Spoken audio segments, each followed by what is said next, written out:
Thank you very much.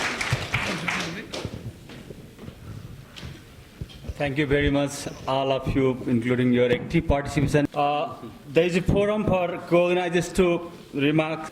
So I'm requesting Director General, Department of Forest, Mr. Madhav Acharya. I would like to ensure that the Department of Forest, in collaboration with the Department of National Park, will do its part to ensure success of this great goal that is doubling the tiger population in Nepal. Thank you. Our involvement in tiger conservation dated back to the early 1980s. Since then, NTNC is continuously engaged in scientific research and monitoring of the tiger population, prey base, and their natural habitat. This is not the end of the process, but beginning of a renewed effort, of a continuing process with the ultimate mission to ensure a healthy population of wild tiger in all tiger range countries of the world. And workshop output will be meaningless unless the participant carry the message of the workshop to the wider cross-section of the society and involve them in the process of conservation, and themselves act upon on the items which are directed towards them without any loss of time. The challenge is to challenge ourselves that how we will overcome the challenge. So, before you make the challenge, I want you to look in front of you, the picture of the tiger. Look at its eyes. And when you go to your bathroom to brush your teeth tomorrow morning, look in the mirror and look in your eyes and challenge yourself and think that it is also challenging you. Thank you. Please note that the ultimate measure of our success is the range-wide recovery of tigers. Tiger population has to go up to prove our serious engagement, else it will be our collective failure. Various presentations made here strongly suggest that there are opportunities to bring tiger population back to a healthy population size. However, it requires serious efforts from all of us. Simply blaming each other will not do anything but rather harm tigers. We need to find a way to work together. At times, I think the politics among us and the ego that we carry are killing more tigers than anything else. It's difficult for a Scotsman to be optimistic. And it all goes back to the way that we drink whiskey. Some people, when the glass is in the middle, think it's half full, and others think it's half empty. The Scotsmen always think it's half empty. Thank you. We are moving to the other But section there of is the a real closing. feeling of energy and a spirit in Kathmandu this week, and I think we need to capture that and move forward. Thank you. We are moving to the other section of the closing. I invite Mr. Anand Seth, Senior Advisor GTI, for summing up the workshop. And gentlemen, I will not think you will consider me unfair, because throughout this workshop you've been struggling with dealing with 3 questions, and my assignment is also to deal with 3 questions. And these 3 questions are: where are we now, where do we need to be, and what are the next steps? And I will deal with these 3 questions in the 5-step framework of GTI that some of you may have heard about. Otherwise, this is the opportunity.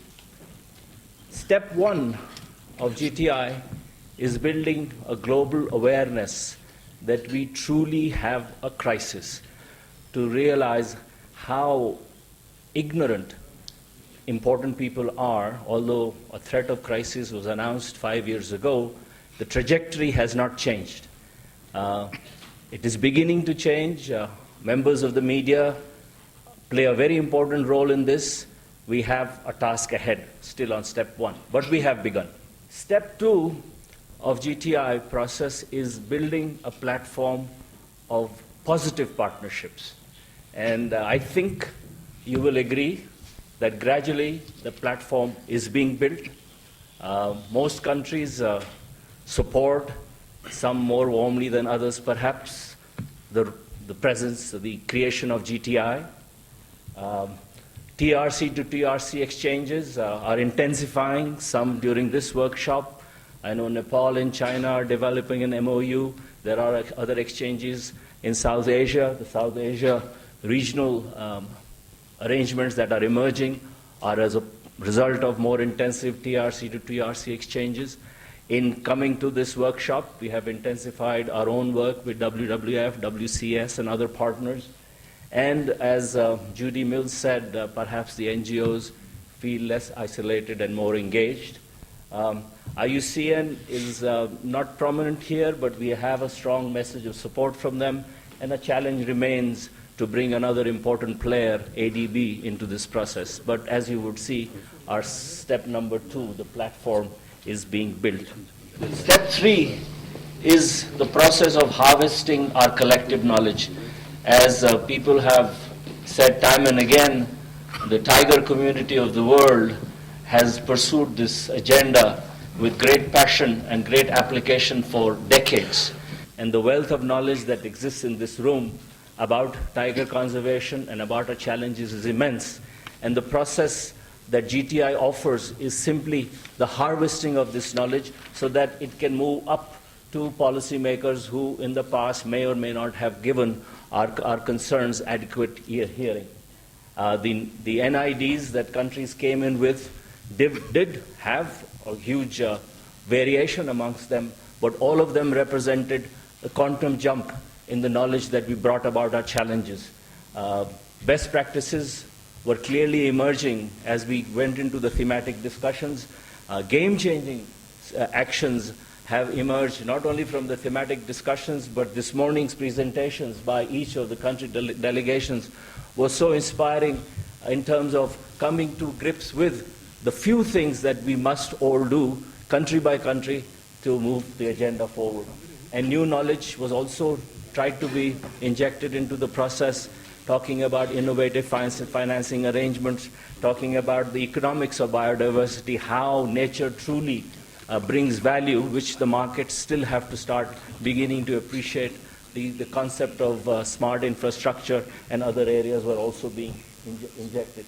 I will not end this first phase without acknowledging the extraordinary effort that has been made in Nepal in the context of organizing this GTI and this workshop to get commitments on 4 very important strategic decisions from the government. And I think I'm almost tempted to suggest to Keshav that perhaps in more of our TRCs, we may want to have such mini workshops so that our counterparts get an opportunity in the context of preparing for the summit to get attention of their senior leaders. Let me now bring you to question 2, which partly relates to step 4 and 5 of what I call the GTS process, where we need to be and the challenges and opportunities that remain.